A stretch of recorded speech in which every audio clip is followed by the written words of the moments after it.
मैं doctor R के पुरोहित, आपका स्वागत है। आज 1947 में हमको स्वतंत्रता मिली। इसके पहले कैबिनेट मिशन जब 1946 में आया तो उस कैबिनेट मिशन पर यह जिम्मेदारी थी कि भारतीय समस्याओं का निराकरण करने के लिए वह आवश्यक निर्णय लेवे और कैबिनेट मिशन के 3 सदस्य जो भी निर्णय लेंगे ब्रिटिश सरकार उसको स्वीकृति दे देगी, उसे ब्रिटिश सरकार का निर्णय माना जाएगा। तो फुल अथॉरिटी दे करके इटली ने कैबिनेट मिशन बनाकर भारत भेजा। कैबिनेट मिशन भारत आया, उसने भारतीय समस्याओं का अवलोकन किया, अध्ययन किया, विभिन्न वर्गों से, समूहों से, कांग्रेस के, मुस्लिम लीग से सबसे वार्ता की। वार्ता करने के बाद उसने अपने रिपोर्ट में ये कहा कि भारत को स्वतंत्रता दी जाएगी, इसके लिए हम सत्ता का हस्तांतरण करेंगे। लेकिन सत्ता का हस्तांतरण किसको हो, इसलिए एक संविधान सभा का गठन किया जाएगा। वह उस संविधान सभा में उसका काम 2 प्रकार का होगा। एक तो वहां पर जिसको बहुमत मिलेगा उसको अंतरिम सरकार बनाने की अनुमति होगी और उसी को ही ब्रिटिश सरकार सत्ता का हस्तांतरण करेगी। और दूसरी चीज, वही संगठन मतलब वही संस्था जो निर्वाचित संस्था होगी वह ही देश के लिए संविधान का निर्माण करेगी। कैबिनेट मिशन ने पाकिस्तान की मांग को अस्वीकार कर दिया, जिससे लीग ने बहुत ज्यादा विरोध किया और आखिरकार लीग ने डायरेक्ट एक्शन शुरू किया, प्रत्यक्ष कार्यवाही मतलब दंगा करना शुरू किया, लोगों की, हिंदुओं की हत्या करना शुरू किया। और अंतिम रूप में जब 1947 में लॉर्ड माउंटबेटन आए तो उनको जिम्मेदारी दी गई कि वो भारत को सत्ता का हस्तांतरण करें और पाकिस्तान का निर्माण होगा या नहीं होगा इसके बारे में आवश्यक कदम उठाएं। लॉर्ड माउंटबेटन आए, उन्होंने विभिन्न संगठनों से बात की। इसके बाद भारत के विभाजन के मार्ग में सबसे बड़ी बाधा थी कांग्रेस का विरोध। तो कांग्रेस के नेताओं को उन्होंने पटाया, समझाया और इस प्रकार से भारत के विभाजन पर कांग्रेस ने अपनी सहमति दी। जून 1947 में ब्रिटिश संसद ने भारतीय स्वतंत्रता अधिनियम पारित कर दिया और स्वतंत्रता देने का मार्ग प्रशस्त हो गया। 14 अगस्त को पाकिस्तान का निर्माण हुआ और 14 अगस्त 1947 की रात को 12:01 पर भारत अपनी स्वतंत्रता को प्राप्त किया। इस प्रकार से हम देखते हैं कि 200 वर्षों की लंबी पराधीनता के बाद भारत आजाद हुआ। उस स्वतंत्रता अधिनियम में कुछ बातें थी। एक तो ये कि 14 अगस्त 1947 को पाकिस्तान का निर्माण हो गया, 15 अगस्त को भारत स्वतंत्र हो गया और सत्ता का हस्तांतरण हो गया। पंडित नेहरू, क्योंकि अंतरिम सरकार के प्रधानमंत्री के रूप में पंडित नेहरू शपथ ले चुके थे, तो उस समय इस बहुमत वाली सरकार को सत्ता का हस्तांतरण हुआ। एक महत्वपूर्ण बात, देशी राज्यों को अधिसत्ता वापस कर दी गई।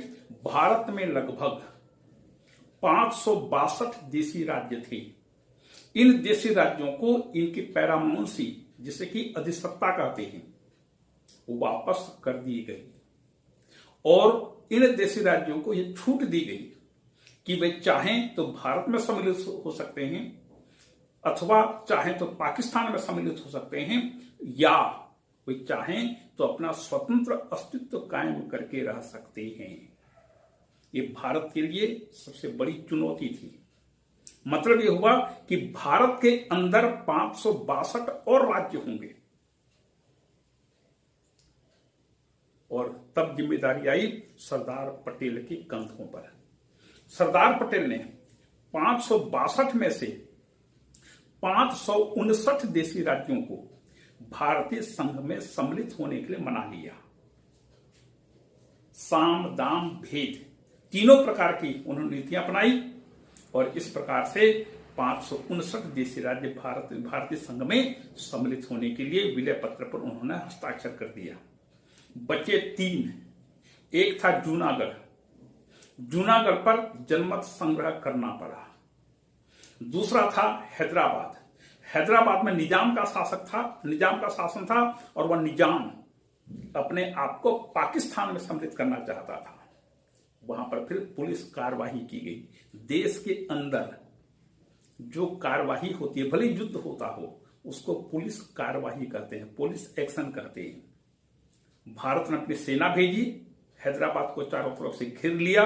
3 दिन तक लड़ाई चली और 3 दिन की लड़ाई के बाद फिर निजाम की सेना ने आत्मसमर्पण किया। इस प्रकार से हैदराबाद को बलपूर्वक भारतीय संघ में सम्मिलित कर लिया गया। इसके बाद एक बचा कश्मीर। कश्मीर की बहुत लंबी चौड़ी कहानी है। कश्मीर के बारे में भारतीय विदेश नीति के अंतर्गत चर्चा हो चुकी है। यदि आप चाहें तो कश्मीर के बारे में उसका अवलोकन कर सकते हैं। और पंजाब तथा बंगाल का विभाजन हुआ था, इसलिए सीमा निर्धारण करने के लिए लॉर्ड माउंटबेटन ने सर रेडक्लिफ को नियुक्त किया। रेडक्लिफ ने पंजाब और बंगाल का दौरा करके एक सीमा निर्धारित की और उस सीमा रेखा को कांग्रेस और मुस्लिम लीग ने स्वीकार कर लिया।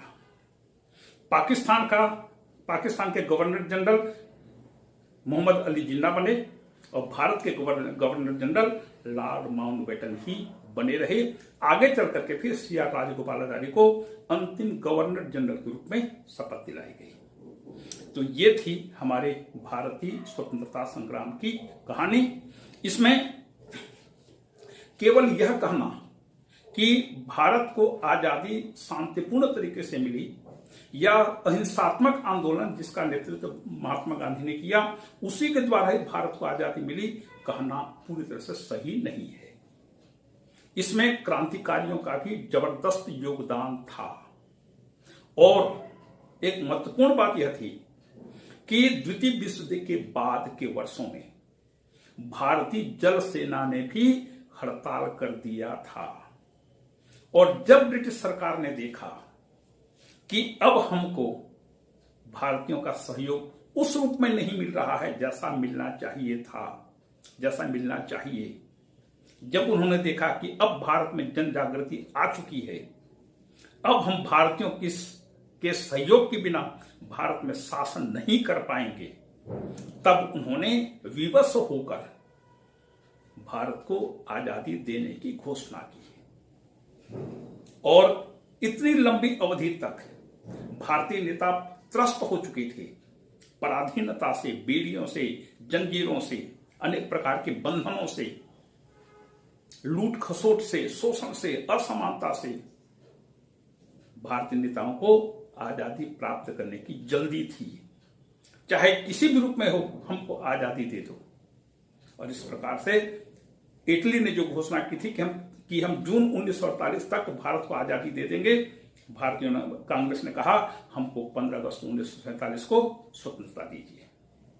इस प्रकार से सत्ता का हस्तांतरण हुआ। अब हमने अभी तक विभिन्न व्याख्यानों में जो मोटे तौर पर चीजें हमने प्राप्त किया या जो मोटी चीजें जो याद रखने के लायक है उसको समराइज करें। 1764 में बंगाल में द्वैत शासन शुरू हुआ। द्वैत शासन का प्रणेता था Lord Clive, east India company का सेनापति। उसने द्वैत शासन लागू किया। 1773 में सबसे पहली बार ब्रिटिश सरकार ने कंपनी को नियंत्रित करने के उद्देश्य से रेगुलेटरी एक्ट पारित किया। और उसमें भारत में 3 प्रेसिडेंसियां थी, मद्रास, बंबई, बंगाल। ये तीनों प्रेसिडेंसियां पहले अलग अलग थी, एक दूसरे से स्वतंत्र थी। बंगाल के गवर्नर को गवर्नर जनरल ऑफ बंगाल की उपाधि दी गई और मद्रास तथा बंबई के प्रेसिडेंसियों को बंगाल के गवर्नर जनरल के अधीन किया गया। फिर 1784 में पिट्स इंडिया एक्ट का निर्माण किया गया। इसके अंतर्गत नियंत्रण मंडल, बोर्ड ऑफ कंट्रोल की स्थापना की गई। फिर 20-20 साल के चार्टर एक्ट दिया जाता रहा, मतलब 20-20 साल के लिए परमिट को रिन्यू किया जाता रहा। 1793 के बाद 1773 के बाद 1793 आया, 20 साल की अवधि बढ़ा दी गई। 1813 में कंपनी के व्यापारिक कार्य बहुत ही सीमित कर दिए गए, केवल चीन के साथ उसका व्यापारिक अधिकार रहा, बाकी भारत में व्यापारियों को, सभी व्यापारियों के लिए भारत खोल दिया गया। फिर 1833 में कंपनी के समस्त प्रकार के व्यापारिक कार्यों को प्रतिबंधित कर दिया गया और उसे कहा गया कि अब वह केवल शासन करे। और इसी 1833 में ही जो 1773 के अंतर्गत गवर्नर जनरल ऑफ बंगाल की उपाधि दी गई थी, बंगाल के गवर्नर को 1833 के अधिनियम के अंतर्गत उसे गवर्नर जनरल ऑफ इंडिया की उपाधि दी गई, भारत का गवर्नर जनरल। इसके बाद 1853 में, 1853 के पहले गवर्नर जनरल अपने कार्यकारिणी परिषद के सदस्यों के साथ मिलकर के भारत के लिए कानूनों का निर्माण करता था, मतलब वही व्यवस्थापिका कार्यपालिका का दोनों का काम करता था। 1853 के अधिनियम के अंतर्गत यह व्यवस्था की गई कि व्यवस्थापिका के लिए अलग सदस्य होंगे और कार्यपालिका मतलब गवर्नर जनरल और उसके कार्यकारिणी के सदस्य शासन करेंगे, और विधायिका के लिए एक दूसरी सभा होगी जिसमें भले ही गवर्नर जनरल और उसके सदस्य भी होंगे, इसके अलावा भी अतिरिक्त सदस्यों को नियुक्त किया गया जो कानून निर्माण का काम करने लगे। इस प्रकार से विधायिका और कार्यपालिका के कार्यों का पृथक्करण हुआ। इसके बाद 1857 में स्वतंत्रता संग्राम हुआ, जिसका निर्दयता पूर्वक ब्रिटिश कंपनी ने दमन किया, पूरा आंदोलन दबा दिया गया। 1858 में कंपनी को समाप्त कर दिया गया और भारतीय शासन ब्रिटिश सम्राट को हस्तांतरित कर दी गई।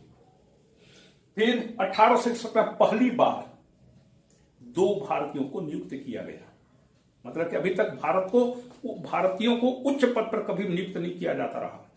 1861 में 2 भारतीयों को नियुक्त किया गया।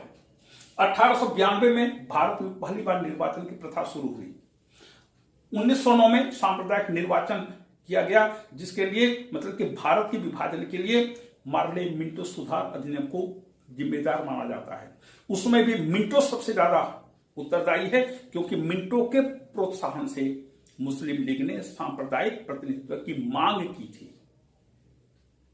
और इसका अल्टीमेट परिणाम यह हुआ कि 1947 में भारत को विभाजित करना पड़ा। इसके बाद 1919 में द्वैध शासन लागू किया गया प्रांतों में, और इस द्वैध शासन के अंतर्गत प्रांतीय शासन को 2 भाग में बांटा गया, हस्तांतरित और आरक्षित। आरक्षित में सभी महत्वपूर्ण विषय रखे गए, हस्तांतरित में केवल लॉलीपॉप देने के समान भारतीयों को मंत्री बनाया गया। ये इसका कोई अर्थ नहीं था, यह पूरी तरह से असफल हुआ। 1935 में प्रांतीय स्वराज्य की स्थापना की गई और इस प्रांतीय स्वराज्य के अंतर्गत प्रांतों में पूर्ण उत्तरदायी सरकार स्थापित किया गया। चुनाव हुए, 11 में से 8 प्रांतों में कांग्रेस की सरकारें बनी। शुरुआती दौर में कांग्रेसी मंत्रिमंडलों ने शपथ लेना या पद ग्रहण करना इंकार कर दिया, क्योंकि उनको यह लग रहा था कि गवर्नर इन मंत्रियों को, उत्तरदायी मंत्रिमंडलों को काम नहीं करने देगा, तो कोई मतलब नहीं था निर्वाचन का या उत्तरदायी सरकार का। तब फिर गवर्नर जनरल ने यह घोषणा की कि गवर्नर दिल्ली के सामान्य काम में कोई हस्तक्षेप नहीं करेंगे और वो मंत्रिमंडल के परामर्श के अनुसार काम करेंगे। जब यह आश्वासन मिला तब कांग्रेस ने 8 प्रांतों में उत्तरदायी सरकार को स्थापित किया और बढ़िया सा शासन करने लगे। यह उत्तरदायी शासन केवल 2 वर्ष तक चला, क्योंकि 1939 में जब सेकेंड वर्ल्ड वॉर शुरू हुआ तो गवर्नर जनरल ने भारत को भी जर्मनी के विरुद्ध एक युद्धरत राष्ट्र घोषित कर दिया। इसका यह परिणाम हुआ कि कांग्रेसी मंत्रिमंडलों ने इसके विरोध स्वरूप त्याग पत्र दे दिया। 1940 में मुस्लिम लीग के द्वारा पृथक पाकिस्तान की मांग की गई। 1942 में फिर भारत छोड़ो आंदोलन हुआ।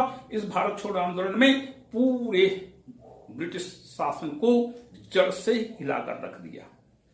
अब अंग्रेज समझ गए कि अब भारतीयों पर शासन करना अब संभव नहीं है, और इसकी पृष्ठभूमि बनी 1945 में द्वितीय विश्व युद्ध की समाप्ति के बाद जब चुनाव हुआ इंग्लैंड में, तो मजदूर दल की सरकार बनी। मजदूर दल ने यह घोषणा की कि वो भारत को स्वतंत्रता दे देगा, और इसी के अनुरूप उन्होंने फिर कैबिनेट मिशन भेजा।